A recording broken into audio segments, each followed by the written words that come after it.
صرف شعبان کی 15ویں رات کو جاگنا اور اس کے جو ہے نا اس دن روزہ رکھنے کا اہتمام کرنا. ایک روایت ہے، ایک حدیث ملتی ہے جناب نبی کریم صلی اللہ علیہ وسلم کے متعلق اس سلسلے میں کہ قوموا لیلہا وصوموا نہارہا، کہ اس دن کے اس رات میں قیام کرنا ہے، اہتمام کرنا ہے، عبادت کرنا ہے اور نفلی عبادت کرنا ہے، نفلی نماز کا اہتمام کرنا ہے. وصوموا نہارہا، اور دن میں روزے کا اہتمام کرنا ہے.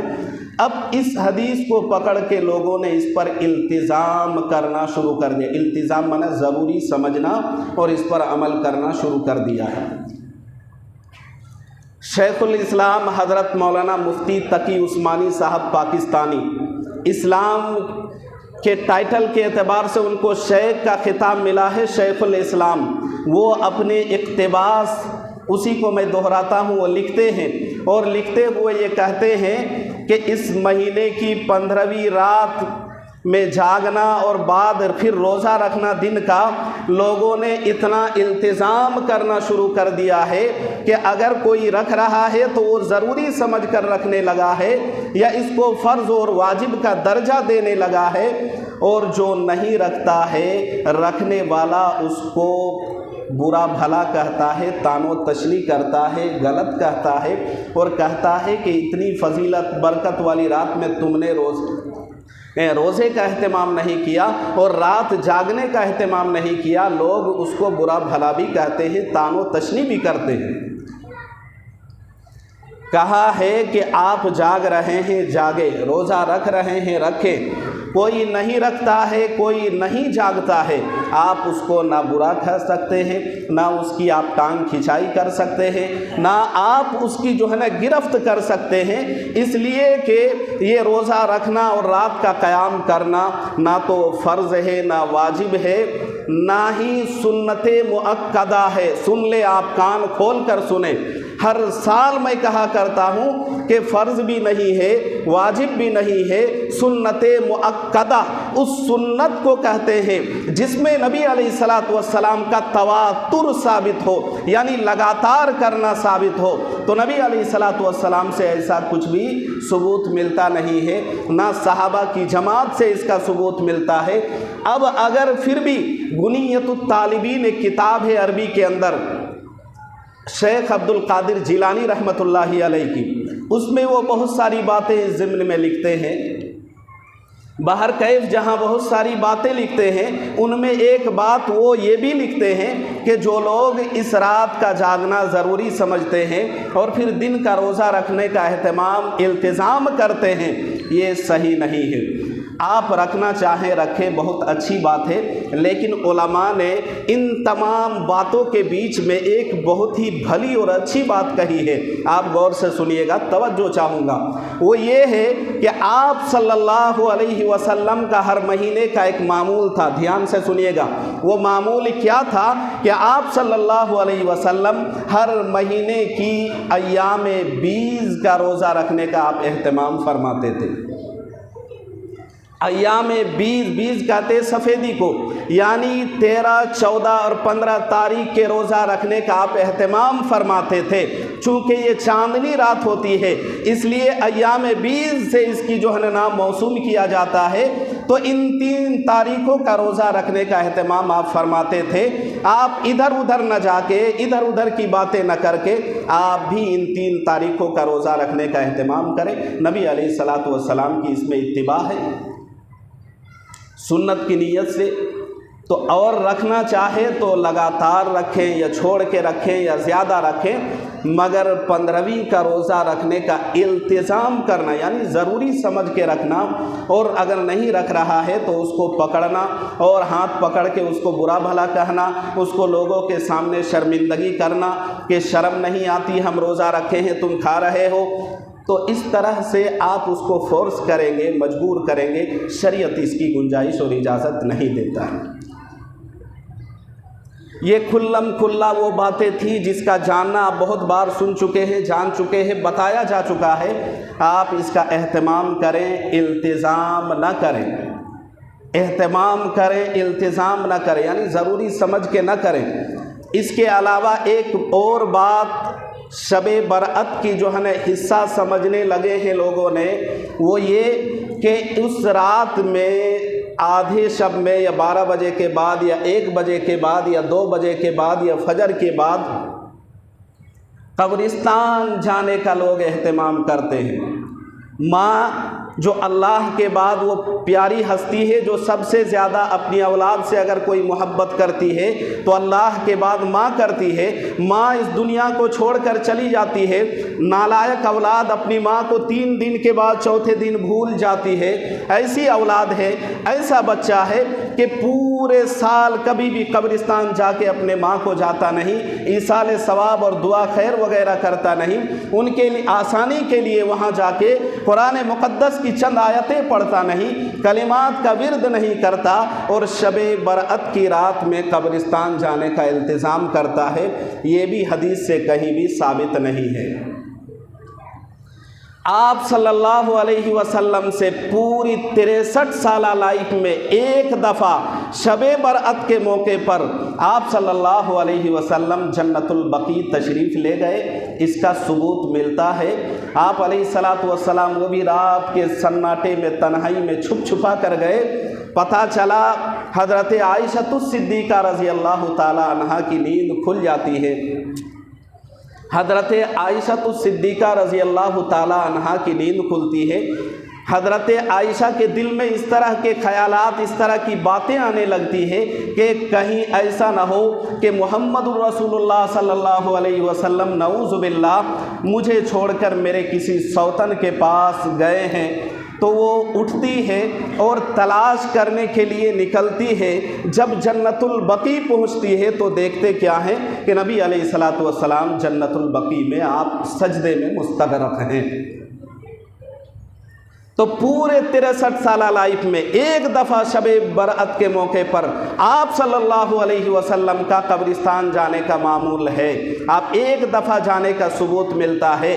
اب اگر نبی کا امتی جو نبی کے نبوت اور نبی کی رسالت اور ساتھ ساتھ نبی صلی اللہ علیہ وسلم کی محبت کا دم بھرنے والا امتی اگر اس کا التزام کرتا ہے تو اسی التزام کرنے کو عرف عام میں اور علماء کی اصطلاح میں اور لغت میں ڈکشنری میں اسی کو بدعت کہتے ہیں، اور بدعت کا کام کرنے والا سنت کے مقابلے میں یہ دین پر زیادتی کرنا ہے، دین پر رکھنا ڈالنے کی طرح ہے۔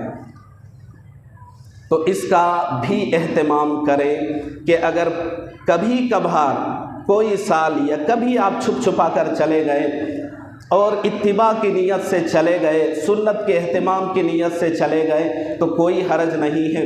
لیکن ہمارے یہاں ابھی جو ہے نا آج جمعہ ہے، 2-3 دن بعد جو ہے نا شب برأت کی رات آنے والی ہے، اب قبرستان کی صفائی کی تیاری چلے گی اور اس کا باضابطہ اہتمام بھی ہوتا ہے ماشاءاللہ، اور ہمارے نوجوان اس میں اتنے بڑھ چڑھ کر حصہ لیتے ہیں، اور ساتھ ہی ساتھ جہاں فجر کی نماز ختم ہوئی یا اس سے پہلے لوگ پورے جھنڈ کے جھنڈ جاتے ہیں۔